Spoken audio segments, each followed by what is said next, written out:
Welcome back. It has been quite a little while since made a video about my narcissistic vet husband who is on hospice. And since the last video,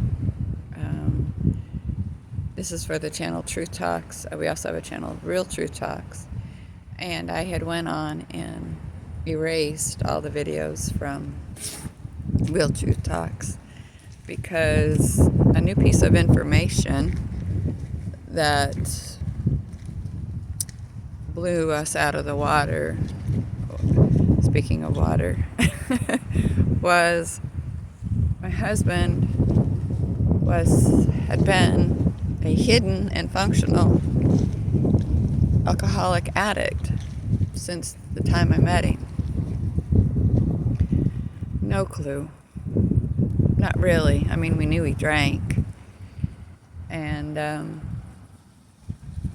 and when things were crazy and he was doing what he was doing and just all the things that narcs do, blame us and gaslight and blame us for what they're doing,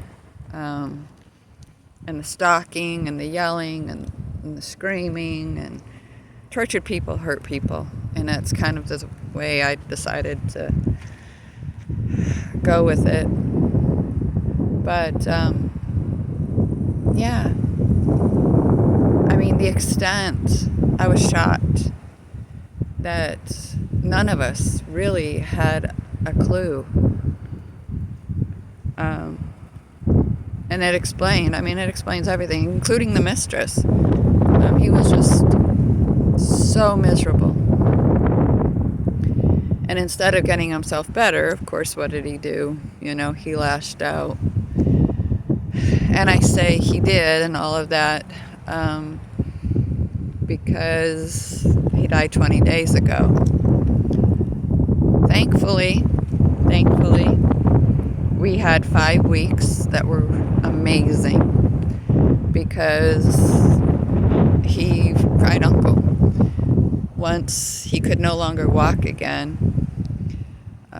creator of the universe, God, we serve Jesus, got a hold of him, and he finally figured out he wasn't as tough as he thought he was. That man had an indomitable spirit, and he just wasn't giving up. The shocking thing to me is the extent that he went through to hide his addictions and his alcohol problems. I mean, it's pretty common among combat vets. And I even talked to his psychologist about it. He goes, well, yeah. Because, being an a-hole, being a narc, being selfish, none of that is as bad. Cheating even, none of that's as bad as not being able to control your drinking or to need drugs more than you need anybody else. Alcohol. And explained so much why he wouldn't take the kids places. And, and as long as we drank together and it was fine, but when my pain and when my hurt got too much and I was drinking too much,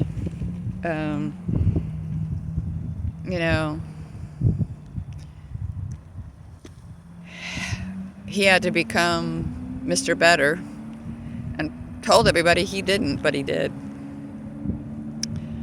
However, in the end, even after, a year ago, 14 months ago, this is September of 2021, this is December of 2022, he was arrested for domestic violence, which is funny because he called the cops and tried to get us in trouble. That's a drunk man right there. And anyway, they arrested him. He was convicted in January of this year. And in March and April, I'm back in touch with him. helping him. I mean, he had a permanent restraining order for the house. And I never thought in a million years we would be reconciled like we are, like we were, you know. But, I don't know, God's a God of miracles. And having him with us for the last 9 months of his life did a lot of miraculous healing. And I guess I would say, if anybody's involved with a narc and you love them, and you have any suspect that they're an addict or an alcoholic, they probably are.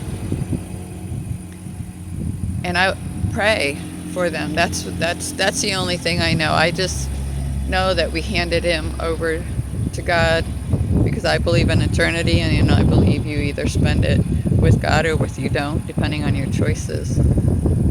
And yeah, and then just stand back and let God do his thing. The last months don't make up for the damage and the pain or the heartache, but honestly, it's pretty much gone. We can see, the kids and I can see that he did love us. He just was lost in his own head and his own trauma and his own pain. And we continue to go to counseling. We continue to go to therapy. But the last 5 weeks, 6 weeks were 2 months. But I know 5 weeks for sure. When you're giving round-the-clock medicine, you tend to forget time. It all melds together. So at least the last couple months were just great. They were the best of our entire time together. Overall, I mean, because as far as peaceful goes, he had peace, and people would walk in the door who knew him, and they could see the change in him because the anger was gone, the rough edge, the was gone. So that's the update.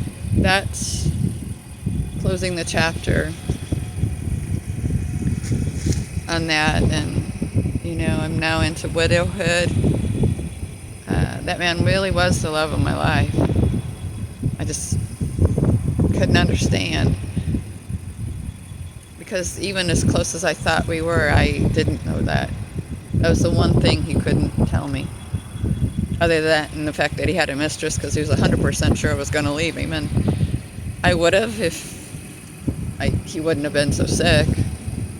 So pain and sickness can be a good thing. It can be a good thing.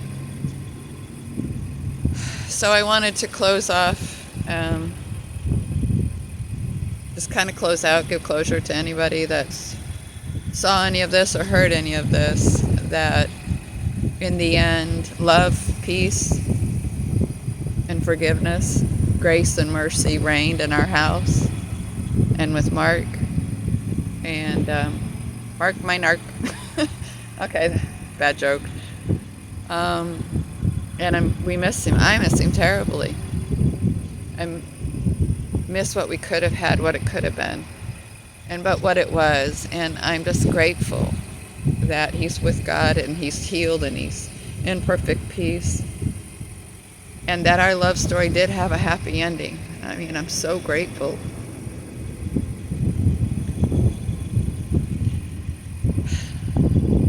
Because I didn't think it would. And there's a lot of people that hate me, and they think whatever they want to think, and I don't really care. I know the truth. My family, my kids know the truth. I don't know. It's whatever you can take from that, take from it, I mean, we didn't allow him to do what he did. I mean, he had to leave the house. He had to not be around us a lot. And he chose to do what he did. But, we in the end never really gave up on him. Temporarily, maybe, but we didn't. So sadly, or gratefully, both things, new era, new phase of my life is still a fairly young widow. And he wanted to teach people, he wanted to tell people, to share with them what he'd been through so that maybe other guys, even if it's one, wouldn't do what he had done and destroy 2 families, really. So just wanted to give a quick update. Just be blessed, be grateful, be thankful. Don't give up. Whatever that looks like, don't give up. And talk later.